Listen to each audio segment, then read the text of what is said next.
ভোটের হিরো বিহারের দশরথ लाल छातुवाला सिर्फ पोरा पेट और परिवार मुखे 2 वक्त की रोटी इंतजाम के लिए आज करी से करी आउट तेज धूप में खड़ी है साहब। मैं बिहार का लाल दशरथ लाल खाटी छातुवाला। আমরা চানা কা সত্তু খাকে চুনা में ভাগ लीजिए। এই ছিল খাঁটি ছোলা ছাতুর প্রচার। দলাদলি রাজনীতির ভেজাল থাকলেও বিহার শরীফের বাসিন্দা দশরথের ছাতুর কোনো ভেজাল নেই। খাতড়া শহরের আনাচে কানাচে দেদার বিক্রি হচ্ছে ছাতু। চোখের সামনে দেখতে পাচ্ছেন ক্রেতা সাধারণ ছোলা ভাজা থেকে ছাতু পেশাইয়ের কাজ। হ্যাঁ, দামও ন্যায্য মূল্যের আওতাধীন। ভোট বাজারে কেল্লা ফতে করে দিলেও বিহার থেকে আসা খাতড়ায় অস্থায়ী আস্তানা গেড়ে বসা নিদেন পক্ষের এই গরমে কর্কট প্রান্তির বাঁকুড়ায় খাদ্য তালিকায় প্রথম পছন্দের তালিকায় ঠাঁই করে আছে বরাবর। और यहाँ तो अभी 2 माह होगा।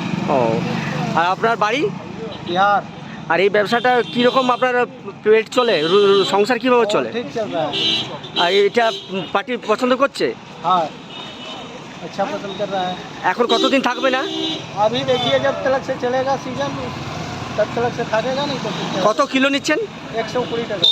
বেশি নিলে কম হবে না? नो 120 টাকা কিলো 120 টাকা फिक्स পিওর ছোলার ছাতু। प्योर छोला था।